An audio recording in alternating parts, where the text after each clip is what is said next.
Muy bien, el mensaje el día de hoy se llama Llamados a confiar. Estamos en Juan capítulo 2, del 1 al 11. Vamos a cerrar con el versículo 12 ahí al final.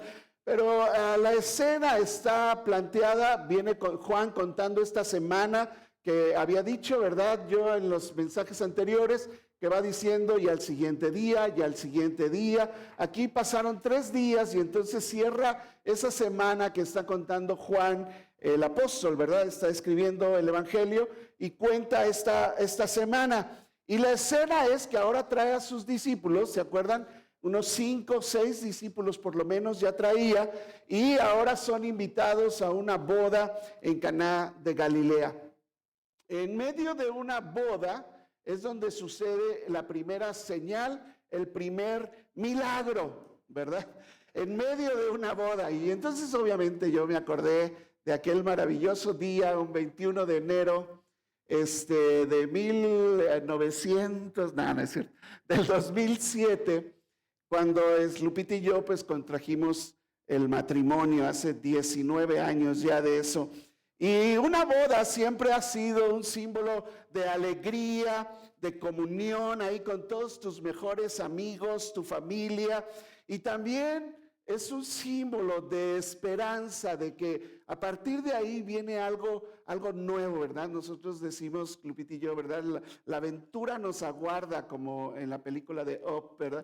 Y entonces, de repente, en medio de la algarabía de una boda judía, una boda que pues sabían hacer bodas como de pueblo, eran esas bodas, duraban 7 días las bodas, entonces por eso se requería bastante vino y mucha comida, y era invitar a todos, ¿verdad?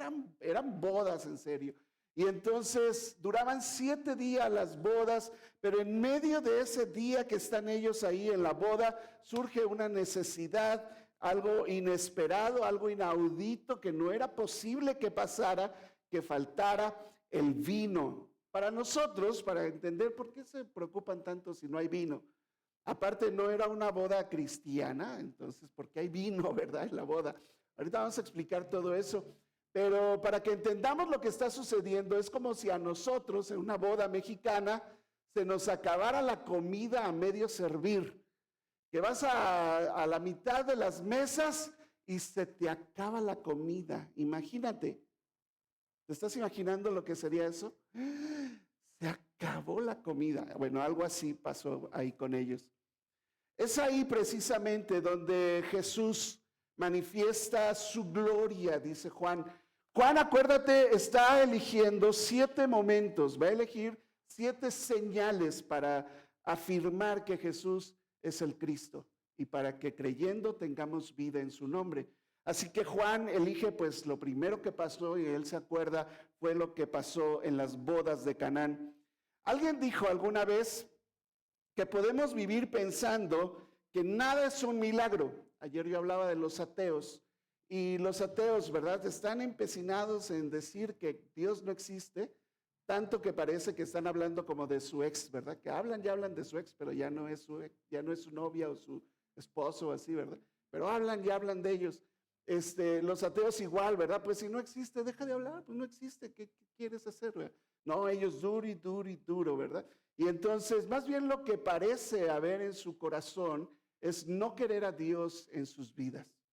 Y eso están queriendo hacer. Y entonces, nada es un milagro para ellos. Todo tiene una explicación científica, todo tiene una lógica, ¿verdad? Pero también podríamos vivir, y yo he elegido eso, hermanos, pensando que todo es un milagro. Todo es un milagro en nuestras vidas. Pero aún más allá de que esto sea un milagro, lo que va a suceder ahí, que leímos ya ahorita, lo vamos a desglosar más en un momento, pero más allá de que el agua se convirtió en vino, este pasaje lo marca Juan como una señal. Dice, este principio de señales. Y entonces, no es solamente un milagro. Otros evangelios llaman a cosas que sucedieron milagros, pero Juan lo está llamando señal. Y una señal, como la señalética que yo tengo aquí, que dice salida de emergencia, pues es la misma de la entrada, ¿verdad? Salida de emergencia, señala la salida. Y entonces una señal señala algo. Y entonces este principio de señales, y va a contar Juan 7 señales, este principio de señales señalan a Cristo como el esposo, como el dador de vida, como el que va a derramar su sangre por nosotros, el que manifiesta su gloria. Y la señal que pasa de convertir el agua en vino, señala eso en medio de una boda. Así que la boda, el agua, el vino y todo lo que sucede ahí es una señal y tiene que ser estudiada de esa manera. Aunque es una historia real que pasó, porque tú estás escuchando que lo está contando como una narrativa, como una historia. Esto no es una parábola, realmente unas bodas. Al tercer día y luego de ahí se fueron a Capernaum. Está sucediendo, es algo real, algo que pasó, que ellos vivieron, que ellos vieron con sus ojos y nos lo están comunicando. Aquí el esposo prometido, que es Cristo Jesús, ha venido y trae gozo, un gozo verdadero que precede a la gloria venidera que vendrá después. Así que hoy vamos a ser llamados todos a confiar en ese Cristo en el cual hemos creído. O si no has creído en el Cristo, que debes poner toda tu fe ahí. Lo vamos a ver entonces en tres escenarios. El evento, que es una boda, el elemento, que es el vino, y el efecto que causó creer. ¿Estamos listos ahí? Vamos a entrar entonces aquí a nuestro pasaje. El primer punto aquí es el evento. Estamos en medio de una boda, Dice el pasaje de esta manera. El pasaje dice de esta manera: al tercer día, por eso te digo que es una narrativa, al tercer día se hicieron unas bodas en Caná de Galilea y estaba allí la madre de Jesús. O sea, la madre de Jesús ya estaba ahí en las bodas. Eso indica, porque sabemos cómo se hacían las bodas, pues que la madre de Jesús estaba involucrada incluso muy seguramente en la organización de la boda, porque ella estaba ahí. Y entonces, por algún motivo que no conocemos, fueron invitados también a las bodas Jesús y sus discípulos. Y entonces Jesús llega también, pues es que voy a invitar a mi hijo, ¿verdad? Ya sabes, llegaron los gorrones, ¿verdad? Siempre hay alguien ahí en la boda que pues soy el amigo del primo del que toca, ¿verdad? Y yo soy el hermano del tío de uno que no ha llegado, algo así, ¿verdad? Pues fueron invitados también Jesús y pues él dijo, es que yo ya traigo 6 discípulos, ¿puedo ir con los 6? Vente, hombre, vente con los 6, ¿verdad? Y fueron invitados Jesús y sus discípulos. Y ahí está el evento. El evento es una boda. ¿Por qué es tan importante que esta primera señal suceda en una boda? Bueno, la manifestación inicial de Jesús ocurre en una boda porque la salvación, la comunión con Dios en toda la Escritura se describen como una boda entre Dios y su pueblo, entre Cristo y su iglesia. Estamos unidos a Él. Dice que ya no somos más 2, sino 1. Entonces Lupita y yo somos 1, no somos 2, ¿verdad? No somos 2, sino 1. Y todos los que están casados aquí, ¿quiénes están casados? Casados, bueno, ya no son 2, sino 1, ¿verdad? Y están ahí unidos. Bueno, Dios y su pueblo, Cristo y su iglesia están unidos como esposos. Y eso es importante en la Escritura. Esta relación de esposos, esta relación de novios, de esposos incluso, pues está por toda la Escritura. Dije, ahorita vamos a entrar a los pasajes, pero Juan no escoge este escenario por casualidad. En la teología que estudiamos a través de la Biblia, la historia de la salvación comenzó con una boda en el huerto del Edén, Adán y Eva, y le dice, por eso el hombre dejará a padre y madre y se unirá a su mujer, y los dos serán una sola carne. Eso está en Génesis, hablando de Adán y Eva, que ni mamá ni papá tenía Adán. Pero desde ahí Dios dejó determinado que así debía ser. Y luego cuando llegas a Apocalipsis, cuando llegas a Apocalipsis, hay unas bodas también, las bodas del Cordero. ¿Te acuerdas? ¿Sí te acuerdas? Ok, entonces la revelación del Mesías inicia aquí en un contexto de una boda, de un matrimonio que se está llevando a cabo y indica la restauración de esa relación de Dios con su pueblo. Eso es todo encerrado en el evento, una boda. Entonces, deja de mostrarte a Dios como esposo en el Antiguo Testamento. En el Antiguo Testamento, Jehová Dios, Dios el Padre, se revela también como un esposo, no solamente como padre, se revela como un esposo que es fiel a Israel. De hecho, la unión del matrimonio, por eso insistimos en que se casen, la relación de matrimonio es un pacto, no es simplemente un contrato legal. O sea, si lo quieres dejar en nivel de contrato legal, está bien, es tu decisión. Pero la boda en las Escrituras es un pacto. No es cualquier contrato que se puede deshacer. Es un pacto que incluye la muerte de alguien que no cumple el pacto. Eso es un pacto. Eran pactos a muerte. Y entonces Dios da el primer paso con el pueblo de Israel y escoge a Abraham. Y luego entonces de ahí escoge a su pueblo, al pueblo de Israel, para sí mismo. Y hace un pacto con ellos. Eso es el pacto. Y entonces se compara el pacto con la relación de un matrimonio. Dice, por ejemplo, nada más traje algunos ejemplos aquí. Oseas 2, 19 al 20. Está hablando Dios a su pueblo y le dice, y te desposaré conmigo para siempre. Te desposaré conmigo en justicia, juicio, benignidad y misericordia. Y te desposaré conmigo en fidelidad y conocerás a Jehová. Siempre que leas conocer en la Biblia, no es como ahorita que saludé a algunos que no conocía. Hola, ¿cómo te llamas? No. Conocer en la Biblia es un conocer íntimo. Por ejemplo, dice que Adán conoció a Eva. O sea, ya se conocían, pues. Pero luego la conoció. ¿Tú sabes a qué me refiero? Una relación íntima entre ellos hubo ahí. Entonces, siempre que leas conocerás y conocer en la Biblia, siempre habla de una relación muy íntima. Entonces le dice Dios a su pueblo, y conocerás a Jehová. Isaías 54, otro ejemplo. Isaías 54, 5 y 6 dice, igual Dios hablando a su pueblo, porque tu marido es tu hacedor. Jehová de los ejércitos es su nombre, y tu Redentor, el Santo de Israel, Dios de toda la tierra será llamado. ¿Por qué?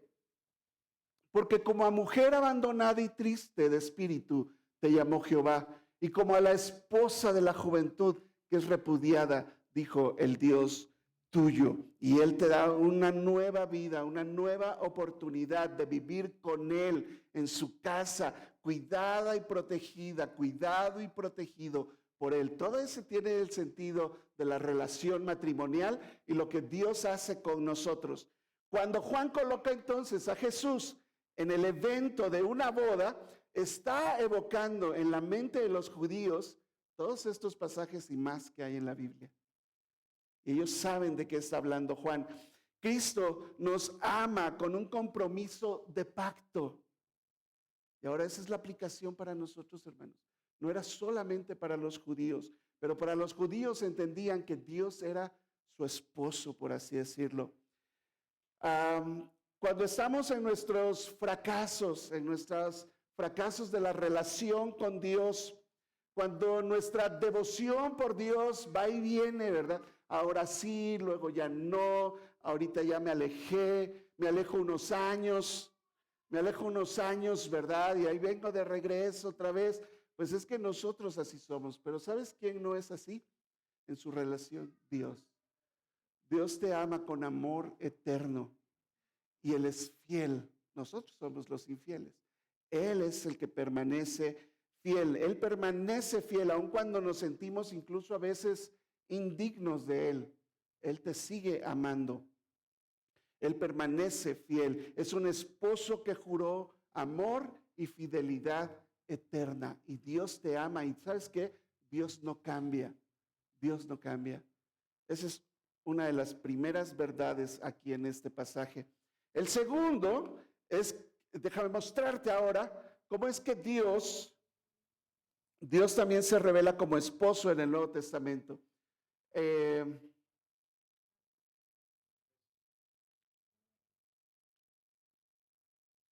Aquí, se me fue hasta allá. Dios como esposo en el Nuevo Testamento. En el Nuevo Testamento también se revela con claridad que Cristo es el esposo. Y entonces te voy a mostrar algunos pasajes cómo Cristo se refiere o alguien lo refiere a él también como el esposo. Juan 3:29, ¿ok? Lo vamos a estudiar a detalle más adelante, pero en Juan 3:29 le preguntan a Juan el Bautista, oye, pues el que dijiste que es el Cordero de Dios y todo, pues ahora más allá abajo del río, está con unos discípulos que eran tuyos, se los llevó ya para allá y está bautizando también. Y Jesús y Juan el Bautista, ¿verdad? Les dice, pues está bien, él tiene que crecer y yo voy a menguar, no hay problema y no te pasa nada a ti, Juan. Y él dice, es que el que tiene la esposa es el esposo. Y está hablando de Jesús y que venía como esposo a ver a su pueblo, a rescatar a los judíos. Y dice, el que tiene la esposa es el esposo. Yo soy el amigo del esposo. Dice, el amigo del esposo que está a su lado le oye y oye, yo me gozo con él, me gozo grandemente con la voz del esposo. Así pues, mi gozo está cumplido. Esa fue la respuesta de Juan el Bautista. Y él identifica a Cristo como el esposo de Israel. Efesios 5, 25 y 27 es el pasaje clave aquí. Lo llamamos en el estudio la plena mención. Aquí habla todo lo que tienes que saber sobre el matrimonio, Efesios 5. Pero Efesios 5 no está escrito exclusivamente para hablarte y darte indicaciones sobre el matrimonio, sino para que nosotros entendamos la relación que tenemos con Dios, Jesús y su iglesia como esposos. Y así como es Cristo con la iglesia, el esposo debe ser con la esposa. Y así como la iglesia debe ser con Cristo, así también la esposa debe ser con su esposo. Y esa es la imagen aquí. Entonces dice Efesios 5, 25 y 27. Maridos, ¿dónde están los maridos? Maridos, amen a sus mujeres. Y se podría quedar así, ¿verdad, Pablo? Maridos, amen a sus mujeres. No, él lo compara y dice, así como Cristo amó a la iglesia y se entregó a sí mismo por ella. Ahí está. Maridos, amad a vuestras mujeres, así como Cristo amó a la iglesia. ¿Cómo la amó? Se entregó a sí mismo por ella. Y ese es el nivel de amor de Cristo por su iglesia, como un esposo por su esposa. Así debemos amar a la esposa, por cierto, ¿verdad? Luego dice el versículo 26. ¿Para qué hizo eso Jesús? Para santificarla a la iglesia, habiéndola purificado en el lavamiento del agua por la palabra, a fin de presentársela a sí mismo, una iglesia gloriosa.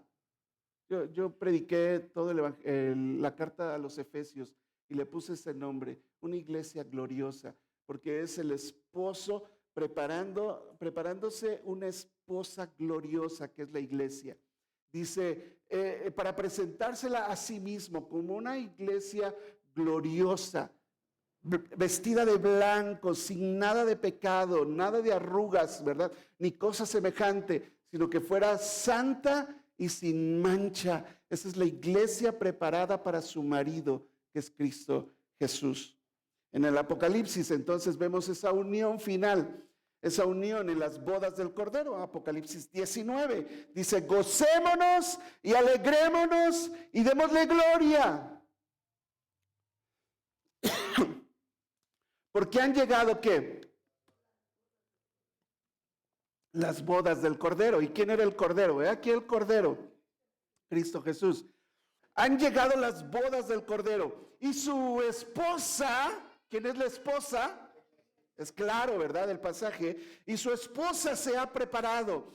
Y a ella, a la iglesia, se le ha concedido que se vista como una novia de lino fino, limpio, resplandeciente, porque el lino fino es las acciones justas de los santos. Así que cuando la vida parece vacía, la comunión con Cristo es lo que tú necesitas, volver a tu esposo, por así decirlo. Pero yo no soy casada. ¿Estás casada con Cristo, amiga? ¿Estás casada con Cristo? Pero como yo, siendo varón, ¿verdad? Está más complicado identificarte como una esposa. Pues yo lo entiendo. Entonces, tú tienes que entender que Dios te ama tanto. Dios te ama y te desea tanto como un esposo desea a su esposa. Así que cuando la vida te parezca vacía, necesitas regresar a la comunión con Cristo. Él es el mayor gozo de tu alma. Y cuando lleguemos al cielo, esto va a ser lo que va a suceder allá. Vamos a estar llenos de gozo, llenos de alegría, dándole gloria al Señor por eso. Entonces, si la historia de la salvación es una historia de bodas, entonces nuestra vida diaria, ¿verdad? Debe vivirse como quienes pertenecen a su esposo fiel, confiando en su esposo fiel, confiando en el pacto que Él hizo por nosotros, con nosotros, y no en nuestras emociones que van y vienen, ¿verdad? En nuestro matrimonio con Lupita, nuestras emociones, así, ¿verdad? Van y vienen. Y un día me puedo despertar enojado con Lupita. El pastor, no.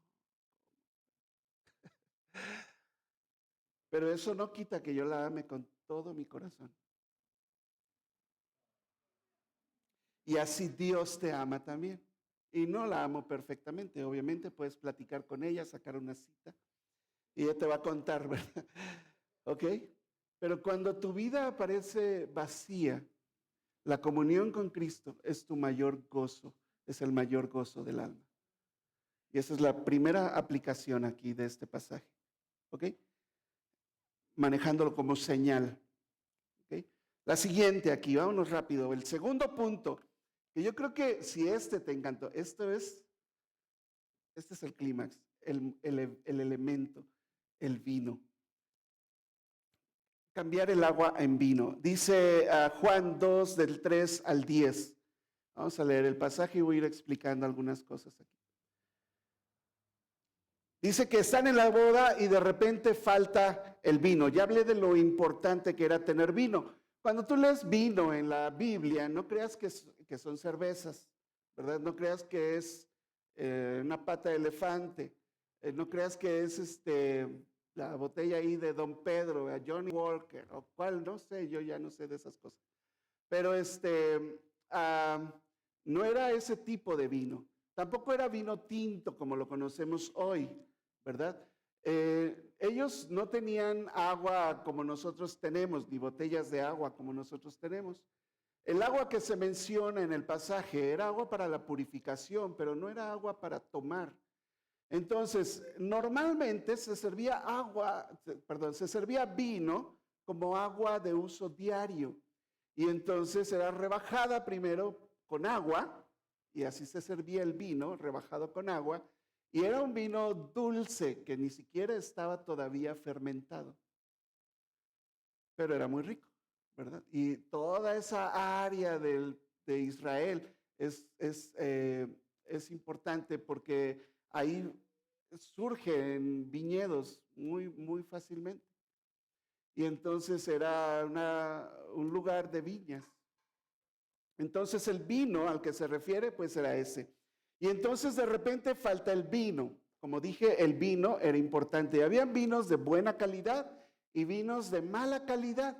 Y para 7 días y un chorro de gente tenías que tener mucho dinero para un buen vino. Así que de repente falta el vino. Y te dije, la mamá de Jesús parecía estar involucrada en la organización, tal vez eran familiares, no dice la Biblia, pero algo tenía que ver ella, porque entonces inmediatamente ella se siente preocupada y necesita hacer algo, ¿verdad? Y le dice a Jesús, la madre de Jesús le dice, oye, hijo, no tienen vino, ¿verdad?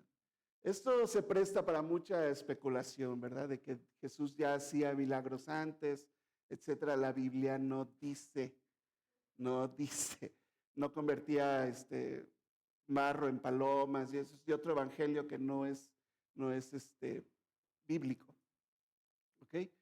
Hay un evangelio de Judas, un evangelio de Pedro, que cuentan cosas que no son ciertas, ¿ok? Pero la gente cree que sí. Entonces, que cuando Jesús era niño hacía cosas de ese tipo. Lo que sí dice la Biblia es que su madre guardaba todas estas cosas en su corazón. Y ella sabe quién es Jesús. Ella sabe quién es Jesús. Y entonces le dice, oye, pues no tienen vino. ¿Por qué le dice eso? No sabemos. Pero la respuesta de Jesús nos deja ver algo. Y dice Jesús, mujer, ¿qué tienes conmigo? Aún no ha venido mi hora. Y eso a mí me recuerda rápidamente que varias veces Jesús mencionó, no ha venido mi hora, no ha venido mi hora, y de repente cambia y dice, ha llegado la hora. Y está hablando de su entrega en la cruz, de su entrega en la cruz. Y entonces Jesús sabe que el inicio del ministerio lo iba a llevar directo a la cruz. Así que le dice a su madre, y decirle mujer no es despectivo, alguien también ha dicho eso, era una forma de llamarla respetuosamente. Y le dice, ¿qué tienes conmigo? No estoy todavía empezando mi ministerio como tal. De hecho, lo que vamos a ver en los siguientes mensajes es el inicio del ministerio de Jesús. Pero este principio de señales marca realmente el inicio de Jesús teniendo discípulos hasta que llega la muerte. Y entonces él dice, si yo hago algo ahorita, voy a empezar a llamar la atención. Y su madre simplemente le dijo a los que servían, hagan lo que él les diga.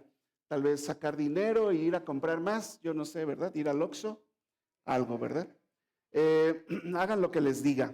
Por cierto, y aparte de esto, que estamos hablando como un paréntesis, la madre de Jesús no es la madre de Dios, ¿verdad? Aunque Jesús es Dios Padre, que creó todo, no tiene mamá, ¿verdad? No tiene una madre que lo creó o algo así. Entonces, la madre de Jesús no tiene un papel como Dios, ¿no? En todo caso sería una diosa, y no hay diosas en nuestra Biblia, ¿ok? No es la madre del cielo, no es la reina del cielo. Te lo digo con toda honestidad y con cuidado, tratando de no ofenderte, pero esa es la verdad. Simplemente incluso en este pasaje vemos a la madre de Jesús, la Virgen María, diciendo precisamente lo que tú y yo debemos hacer todo lo que Jesús nos diga. Y eso es todo lo que dice la madre de Jesús aquí, ¿ok? Ella no convirtió el agua en vino. Así que el elemento está ahí. Están 6 tinajas de piedra que eran para la purificación de los judíos. Son unas tinajas, hermanos, grandes de piedra, que se usaban prácticamente ahí ellos se bañaban, los judíos, para poder comer. Por ejemplo, se lavaban 7 veces las manos para poder comer purificados. Y entonces se tenían esas tinajas de agua ahí. Y entonces habían 6 de ellas para la purificación de los judíos, en las cuales cabían 2 o 3 cántaros en cada una. Eso, haciendo los cálculos, nos da casi 700 litros de agua. 700 litros de agua. ¿Ok? Y Jesús les dijo, llenen estas tinajas de agua, y las llenaron, ¿hasta dónde? Hasta arriba. ¿Por qué hicieron eso los sirvientes? Yo no sé, pero ellos fueron y las volvieron a llenar. No era agua de consumo, te lo dije que ahí se lavaban, no era para consumo, pero sí era una señal de purificación de los judíos. Y eso es importante, porque En el antiguo pacto, en el Antiguo Testamento, se indicaba que tenían que estar purificados los judíos. Y entonces las tinajas ahí representan el antiguo pacto, que era a través del agua y el lavamiento por agua, que era lo que Juan el Bautista hacía, bautizarte en agua, ¿ok? Y entonces estaba el agua ahí, todo eso simboliza todo lo que ocurrió en el Antiguo Testamento. Por eso el cambio de agua a vino implica el hecho de que ya no era solamente agua como una alusión a la limpieza, sino que tenía que ser el vino, que es una alusión, una ilustración de la sangre de Cristo en el nuevo pacto, de la sangre de Cristo en el nuevo pacto. Y sucede la señal. Entonces les dijo, saquen ahora y llévenlo al maestresala, que era el organizador de la fiesta, y se lo llevaron para que probara el agua convertida en vino. Cuando el maestresala probó el agua hecha vino, y ahí está la transición, sin saber él de dónde era, aunque los sirvientes vieron el milagro, que habían sacado el agua, pues llamó al esposo, oye, ven, porque el esposo pagaba la fiesta. Y le dice, una declaración tan importante, hermanos, le dijo, todo hombre sirve primero el buen vino. Claro, mientras estaban cuerdos, porque ya después se sacaba un vino más fermentado, y entonces empezaban a emborrachar en las fiestas, ¿ok? Y entonces todo hombre sirve el buen vino, y cuando ya han bebido mucho, entonces empieza a sacar el más baratito, el inferior, ¿ok? Mas tú has reservado el buen vino hasta ahora. Y es una clara señal. Si el vino representa la sangre de Cristo, la sangre de Cristo es el mejor vino que llegó al final. No vino al principio, llegó al final. La sangre de Cristo es el mejor vino. Y eso es lo que está señalando ahí el pasaje.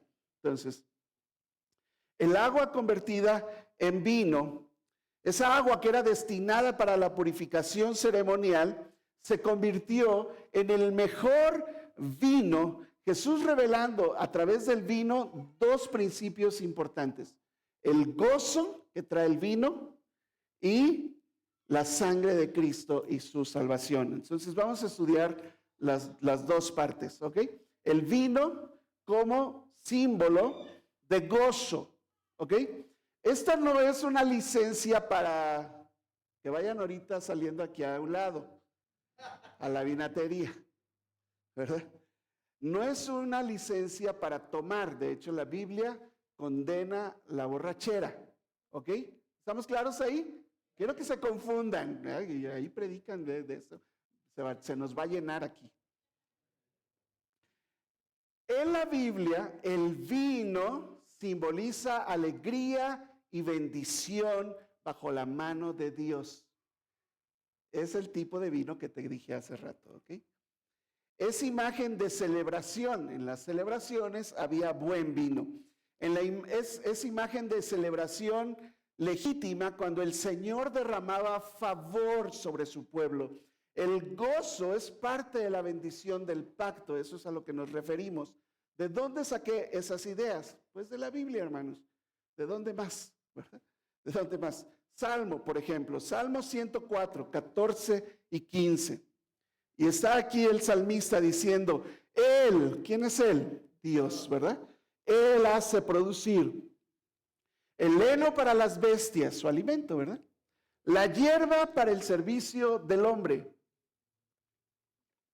Sacando el pan de la tierra, está hablando del trigo. El vino que alegra el corazón del hombre. El aceite que hace brillar su rostro como crema, ¿verdad? Y el pan que sustenta la vida del hombre. Toda bendición proviene de Dios. Y está incluido en la representación el aceite, el pan, así el vino. ¿Ok? Dice Proverbios 3, otro ejemplo. Proverbios 3, 9 y 10. Honra a Jehová con tus bienes y con las primicias de todos tus frutos. ¿Y qué va a pasar? En el pacto, Dios dice esto. Y serán llenos tus graneros de abundancia y tus lagares, que es donde se guardaba el vino, y tus lagares rebosarán de mosto. Una identificación clara de la prosperidad que Dios trae manifestada a través del vino, y obviamente eso trae alegría. Aquí está la reprensión, ¿verdad? Efesios 5, 18 y 19. No te embriagues con vino. Ya, está muy claro, ¿verdad? No te embriagues con vino, en lo cual uno hace tonterías, eso dice ahí, en lo cual hay disolución. Antes bien, sé lleno del Espíritu. ¿Ok? Entonces compara el vino y el gozo que trae el vino y la alegría y todo, y la prosperidad y demás, con estar lleno del Espíritu Santo. Y entonces el vino, tú tienes que entender que todos los elementos aquí son ilustrativos, ¿ok? El vino entonces representa esta llenura del Espíritu. ¿Y qué hace la llenura del Espíritu en ti? Versículo 19. Bueno, entonces ahora vas a hablar entre ustedes con salmos, con himnos, con cánticos espirituales, cantando y alabando al Señor en sus corazones. Eso hace el Espíritu Santo. Entonces, en lugar de tomar real vino, uno debe tomar del Espíritu Santo. Eso es lo que está diciendo el pasaje. Y esa es la ilustración aquí del vino. ¿Ok? ¿Y qué hace el Espíritu? Trae amor, trae gozo, paz, paciencia, benignidad, bondad, fe y mansedumbre, ¿verdad? O dominio propio. Entonces, humildad y dominio propio. Entonces, nosotros tenemos que ser llenos del Espíritu. ¿Cuál es el punto aquí? El vino representa el gozo. Y cambiar el agua en vino en tu vida representa las bendiciones de Dios que Dios tiene para ti. Dice Nehemías, por ejemplo, un ejemplo más. Nehemías 8:10 dice que luego les dijo, estaban ahí haciendo una fiesta y les dice, vayan, coman grosuras, beban vino dulce, envíen porciones a los que no tienen nada preparado, porque día santo es a nuestro Señor. No se entristezcan, porque el gozo de Jehová es nuestra fuerza. El gozo de Jehová es nuestra fuerza. Eso simboliza el vino, el agua convertida en vino en primera instancia. Muchos creyentes cristianos aquí intentan sostener su ánimo, su gozo con cosas temporales, incluido el vino real. Y cuando se pasa la borrachera, hermanos, yo estuve ahí, no me lo tienes que contar. Uno vuelve a la tristeza profunda, a la desesperanza. No lo necesitas, no lo necesitas. Y eso destruye tu vida si tienes un problema así, por cierto, que es pecado. No, pero otros se embriagan con éxito. Necesitan, como para estar bien, necesitan reconocimiento. Necesitan estar distraídos. Necesitan experiencias emocionales. Nada de eso te va a llenar. Nada de eso. El milagro, la señal que está sucediendo aquí en Caná de Galilea, nos enseña en parte que el gozo verdadero fluye de esta comunión con Cristo, de esta fiesta que tenemos ahí con Él. Debes vivir en esa fiesta constantemente lleno del Espíritu Santo. Lleno del Espíritu Santo. Y no por tus logros, no porque tú eres un campeón que hay en ti y esas cosas. Y usar la Biblia para animarte a que tú eres, wow, no somos nada sin Cristo. Pero con Cristo puedes tener este tremendo gozo. Ahora, la segunda parte aquí es el vino como símbolo de este nuevo pacto en la sangre de Cristo. Las tinajas eran para la purificación judía, representaban el sistema ceremonial que instaló Moisés en el Antiguo Testamento. Y la sangre en el Antiguo Testamento y en el Nuevo Testamento también es central para el perdón de los pecados y para la protección bajo el pacto de Dios. La sangre era importante. ¿Dónde dice eso? Gracias. Éxodo 12:13. Y la sangre, les dice Moisés, la sangre les será por señal en la casa donde ustedes estén. ¿Se acuerdan el Éxodo? Mataron animales, agarraron con un hisopo, que era hisopo, ¿cómo se dice? Con lo que luego estopa, haz de cuenta, ¿verdad? Y entonces marcaron sus casas con sangre, y pasó el ángel de la muerte, y en las casas que estaban marcadas con sangre no murió el primogénito, y en las que no estaban marcadas con sangre murió el primogénito. Pasó el ángel de la muerte y dice, la sangre le será por señal. Otra vez. Es una señal. Y pasaré de ustedes, dice Dios, y no habrá en ustedes plaga de mortandad cuando hiera la tierra de Egipto. Y ahora ve la comparación en Mateo 26, 27 y 28. Es Jesús mismo, Mateo contando lo que Jesús hizo. Y dice ahí que tomó la copa, una copa de vino, y tomó la copa, está en la última cena, y tomó la copa, y habiendo dado gracias, les dijo a sus discípulos, les dijo, beban de ella todos. Vas a decir, ¿ya ves? Ahí dijo Jesús que bebiéramos. No, es una ilustración lo que está haciendo Jesús aquí. El vino seguía siendo vino, no se hizo sangre. El pan seguía siendo pan. Y dice, esto es mi cuerpo. O sea, es obvio que es una ilustración. ¿Están todos de acuerdo aquí? Porque yo he escuchado a cristianos decir que no, que el pan se convirtió en una arrachera. Y que el vino era sangre realmente de Jesús. No, hermanos, la gente cree todavía que eso sucede cada misa. Es hasta blasfemo eso. Es una ilustración y está diciendo, beban de ella todos. ¿Por qué? ¿Por qué lo tengo que hacer? ¿Por qué? Porque esta es mi sangre. Y lo conecta con el vino. Porque esta es mi sangre del nuevo pacto, que por muchos es derramada para remisión de los pecados. Entonces, si Cristo transformó el agua del sistema antiguo en el vino excelente del nuevo pacto, entonces nuestra confianza diaria, hermanos, por eso el mensaje se llama así, estamos siendo llamados a confiar en Él. Él te ama como un esposo ama a su esposa y Él dio su sangre por ti. ¿Podrías confiar en Él? Él dio su sangre por ti. Puedes descansar, puedes tener gozo en Él, ese gozo que produce el Espíritu Santo. Él hizo la obra, Él derramó toda su sangre por ti. Y eso simboliza el vino. El vino revela entonces la provisión para gozo y la purificación en su sangre. Así que nuestra confianza diaria debe descansar en el gozo que produce el Espíritu Santo y en la eficacia permanente de la sangre de Cristo para el perdón de nuestros pecados. Tremenda señal, ¿verdad? Tremenda señal. Déjame ir entonces al último punto aquí, el tercer punto. Perdón. Otra vez.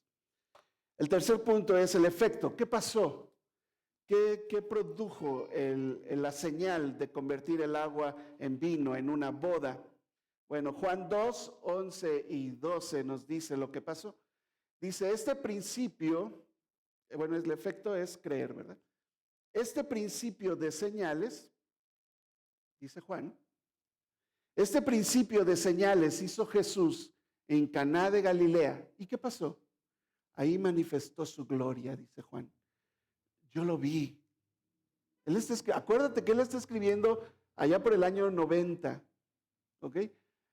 Yo lo vi, dice ahí, y vimos su gloria, dice en su evangelio, ¿verdad? Él manifestó su gloria ahí. Y los que estábamos ahí, dice Juan, y los que estábamos ahí ya sus discípulos, estos primeros 6, es Juan y Jacobo, su hermano, es Juan y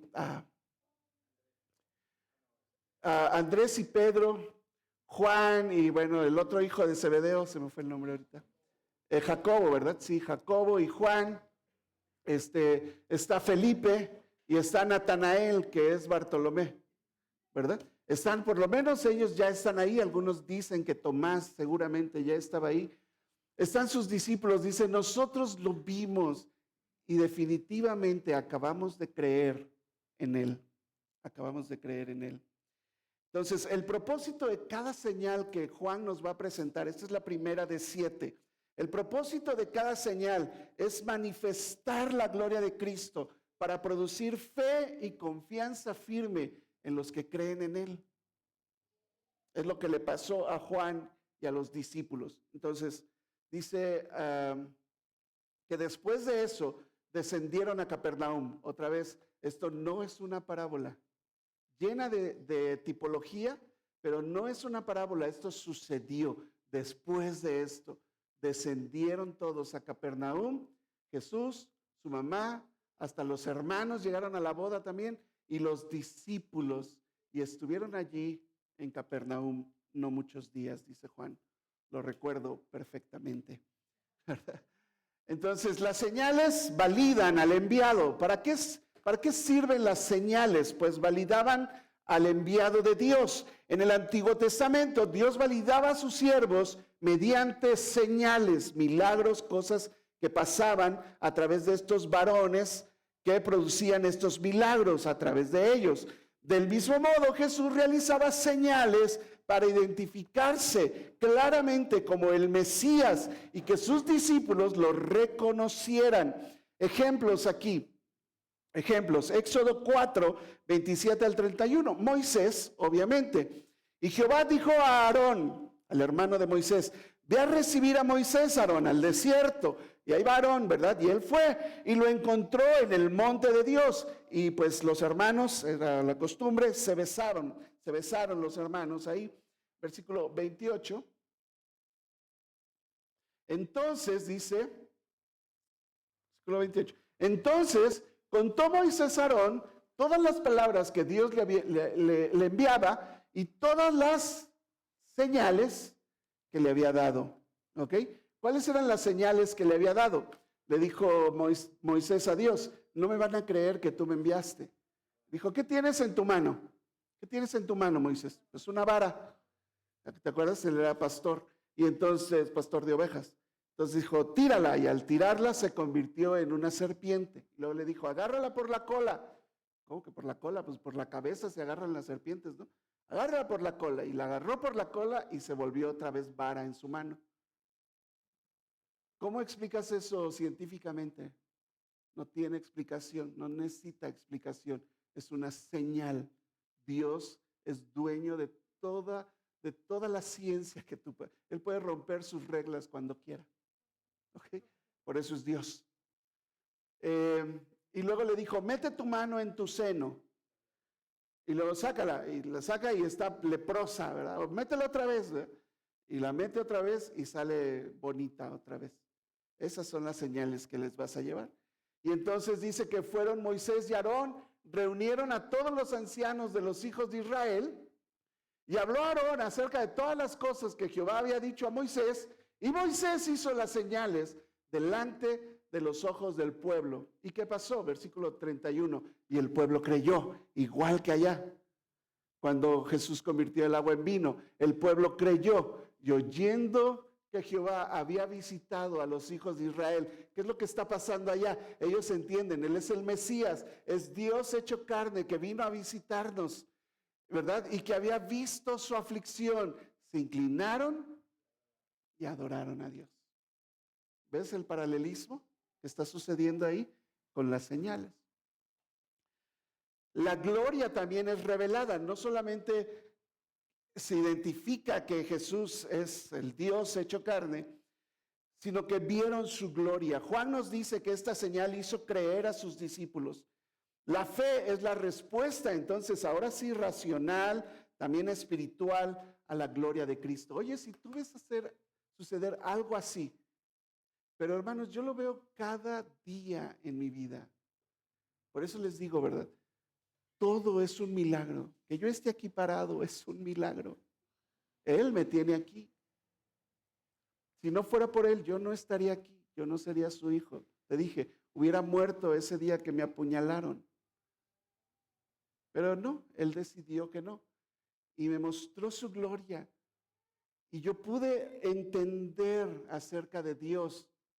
Un chavo que odiaba a Dios. Y desde ahí, hermanos, yo empecé a ver a Dios milagro tras milagro, señal tras señal en mi vida hasta el día de hoy. Y por eso creo en Él.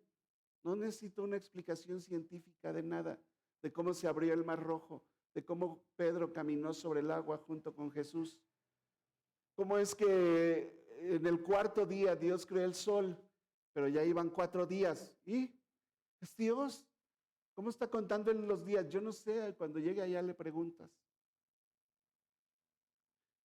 Pero yo veo milagro tras milagro tras milagro en mi vida. ¿Sabes cómo lo llamamos nosotros a eso? Iluminación. Dios te permite verlo trabajar en tu vida, en todos los días de tu vida. Segunda de Corintios 4:6 dice, porque Dios, que mandó que de las tinieblas resplandeciera la luz, eso es el versículo 1 de Génesis, es el mismo Dios que resplandeció ¿dónde? En nuestros corazones. ¿Para qué? Iluminación. Por eso lo llamamos iluminación. Para iluminación del conocimiento de la gloria de Dios. ¿Y dónde lo vimos? En la faz de Jesucristo. En la faz de Jesucristo. Yo veo a Dios manifestado ahí. Si contemplar la gloria de Cristo produce fe, entonces cada día debo yo buscar ver a Dios en cada área de mi vida. Pero estamos tan distraídos, hermanos, por todo lo que nos sucede malo, que no ves a Dios trabajando en tu vida. Si tú vieras a Dios trabajar en tu vida todos los días, desde despertar, hermanos. ¿Sabes qué es un simbolismo de la resurrección el que duermas en la noche y despiertes otro día en la mañana? Y que cada día es por misericordia de Dios y que nuevas son sus misericordias cada mañana. Que el hecho de que sea la noche y resplandezca la luz en la mañana es un simbolismo de la venida de Cristo Jesús un día. Cada día es un milagro. Si tú pudieras ver la gloria de Dios en tu vida cotidiana, tendrías más confianza y más fe en Dios para tu día a día. ¿Me estoy explicando? Eso pasa conmigo, hermanos. Déjame concluir aquí entonces. Cristo ha manifestado su gloria desde siempre, en todos los tiempos, desde la creación. Escuchando a esta persona atea que les conté, me da hasta coraje verlo, ya no lo voy a ver. Porque es tan tonto, ¿verdad? Dijo, mira el gran amor de Dios, burlándose, ¿eh? Mira el gran amor de Dios, que Dios amó a todo el mundo, ¿no? ¿No dice eso ahí tu Biblia? Pero cuando vino a este mundo, escogió venir solamente a una porción de tierra desértica y nunca salió de ahí. ¿De qué estás hablando? No sabes ni de qué estás hablando, es una tontería. Que pues si es Dios, pues hubiera aparecido en muchos Jesuses en todas las etnias. Bueno, cuando tú seas Dios, haces eso. No tienes ni idea de lo que estás hablando. Dios se ha manifestado a través de toda la creación, de modo que nadie tiene excusa. Y ese mismo Dios cumple el pacto de amor con nosotros. Nos purifica a través de su sangre. Nos llena de gozo el corazón. Un gozo que el mundo no me puede dar. Y me da fe para el día a día. Que mi fe, mi confianza descansa en ver a Dios actuar en mi vida todos los días de mi vida. Y sé que un día voy a estar en su presencia cuando yo muera, porque un día voy a morir. Un día voy a morir y voy a estar en la presencia de Dios, tirado a sus pies, adorándole, lleno de gozo, todo habrá pasado. Y esa es mi esperanza. ¿Por qué? ¿Porque yo soy fiel? No. Porque Él es fiel, porque Él nunca cambia, porque puedo vivir firme sobre la roca que es Cristo Jesús. Amén. Amén. Así que yo te invito esta mañana. Número 1, reconoce al Señor como tu esposo, como esa relación principal que debe haber en tu vida. Ámale como Él te ama. Ámale con todo tu corazón, con toda tu mente, con todas tus fuerzas, con toda tu vida. Ámale, búscale, como buscarías a una novia, ¿verdad? Todos los días ahí estás, duro y duro. 3 de la mañana ahí están hablando. Búscale, ámale con todo tu corazón. Gózate en Él. Gózate en Él. Y entiende el sacrificio de la sangre de Cristo Jesús en esa cruz por ti. Y luego velo actuar y trabajar en cada área de tu vida todos los días. Espero que el mensaje de hoy haya sido de gran bendición para tu vida. Te invito a suscribirte, dar like y compartir con otros este video. Nos gustaría bastante que nos visites cada domingo a las 11 de la mañana. Dios te bendiga.